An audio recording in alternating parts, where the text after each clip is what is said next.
மீண்டும் பாக்கியராஜ் அவர்கள் பிறக்கப் போகிறாரா? உண்மையை உடைத்த பைல்வான் ரங்கநாதன். பல வருடங்கள் கழித்து சாந்துனு வீட்டில் ஒரு சுப நிகழ்ச்சி. கமெண்ட் கேள்விகளுக்கு முற்றுப்புள்ளி வைத்த கீர்த்தி. நடந்தது என்ன விரிவாக பார்க்கலாம் வாங்க. தமிழ்நாட்டுல எல்லாமே சேஞ்ச் ஆயிடுச்சு. உங்க நகையையும் சேஞ்ச் பண்ணுங்க. உங்க பழைய நகைக்கு கிராமுக்கு 150 ரூபாய் கூடுதலா வாங்கி புது நகை எடுத்துக்கோங்க. அதே கம்மி சேதாரம் தான் உங்க லலிதால மட்டும்தான். சிட்டாசிஸ் தமிழர் 4.0 அணிகளாய் திரள்வோம், அமைப்பாய் உயர்வோம். ஜூலை 24-25 ஹில்டன், சென்னை. Hi yours. இயக்குனர் பாக்கியராஜ் அவர் இருக்கும் போது நிறைவேறாத 2 ஆசை இப்போ நடக்க போகுது. ஆனால் அதை பார்க்க அவர் இல்லையே என்ற ஒரு செய்தியை வந்து சோஷியல் மீடியா நம்ம வந்து வைரலாக பார்த்துட்டு இருப்போம். சரி, என்ன அந்த ஆசை? அந்த 2 ஆசையில் ஒரு ஆசை நிறைவேற போகுது. என்னது?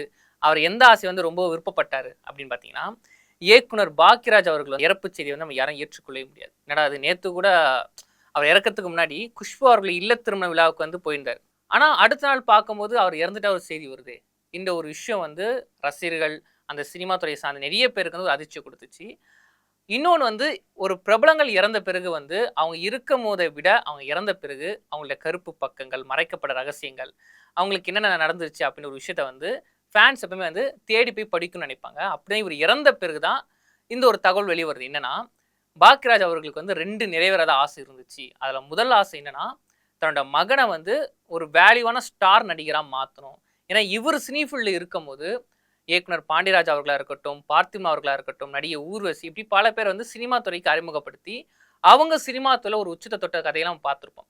அதே மாதிரி தன் மகனையும் வந்து ஒரு மிகப்பெரிய ஸ்டாராக மாற்றணும், சாந்தனு அவர்களுக்கு நல்ல ஒரு வேல்யூவான ஸ்டார் ஒரு அந்தஸ்தை கொடுக்கணும் அப்படின்னு நினைச்சாரு. இவரும் பல படங்கள் நடித்தார். அம்மாவின் கைப்பேசியாக இருக்கட்டும், ஏன் பாக்கியராஜ் அவர்கள் இயக்கத்தில் சித்து +2 போன்ற பல படங்கள் நடித்தாலும் பட் இவங்க அப்பா ஆசைப்பட்ட மாதிரி ஒரு வேல்யூவான ஸ்டார் நடிகராக வர முடியல. இன்னொரு ஆசை என்னன்னா, தன்னோட இறப்புக்கு முன்னாடியே தான் ஒரு தாத்தாவாக மாறணும் அப்படின்னு அவர் ஆசைப்பட்டார். ஆமாங்க, நடிகர் சாந்துனு, கீர்த்தி இவங்களுக்கு திருமணமாகி 10 வருடங்கள் மேலே இருக்கும். ஆனால் இவங்களுக்கு வந்து குழந்தை ஒன்றும் இல்லை. இந்த ஒரு ஆசையும் நிறைவேறாத ஆசையும் ஆகும்போது 2 நிறைவேறாத ஆசை வந்து அவரோட மனசில் இருந்துக்கிட்டே இருந்துச்சு. கடைசியில் மரணம்போது கூட அந்த ஆசை நிறைவேறவே இல்லை என்ற செய்தியெல்லாம் நம்ம கேள்விப்பட்டிருப்போம். ஆனால் அவர் மரித்த பிறகு நம்மள மூத்த பத்திரிகையாளர் திரு பைல்வான் ரங்கநாதன் அவர்கள் வந்து ஒரு இன்டர்வியூ சொல்லியிருக்காரு. என்னன்னா, பாக்கியராஜ் அவர்களோட மருமகள் கீர்த்தி வந்து இப்போ வந்து அம்மா ஆக போகிறாங்க, அவங்க கர்ப்பம் தெரிச்சிருக்காங்க. ஆனால் இந்த ஒரு செய்தி அவரோட மாமனார், அவங்க அப்பா பாக்கியராஜ் அவர்களுக்கு தெரியாது. இந்த செய்தி அவர் காதுக்கு போகிறதுக்கு முன்னாடியே இறந்துட்டாரு அப்படின்னு நியூஸை வந்து அவர் இன்டர்வியூவில் வந்து உடச்சி போட்டார். அந்த நியூஸ் வந்த பிறகு இது உண்மையா பொய், அது ஃபேக்காக கூட இருக்குங்க அப்படின்னு சொல்லி இருக்கும்போது வர வர இது ரொம்ப வைரல் ஆகுது. அப்போது பாக்கியராஜ் அவர்களோட ஒரு ஆசை வந்து நிறைவேறிடுச்சு. அப்போ இன்னொரு ஆசை என்னங்கன்னா, அவரோட மகன் வந்து மிகப்பெரிய ஸ்டார் ஆகணும் அப்படின்னு ஆசைப்பட்டார். அவங்க மகனை வந்து பல மெடிக்கலாக சொல்லியிருக்காரு, எங்கள் அப்பா ஆசைப்பட்டபடி நான் ஒரு மிகப்பெரிய ஒரு வேல்யூவான நடிகராக வருவேன் அப்படின்னு.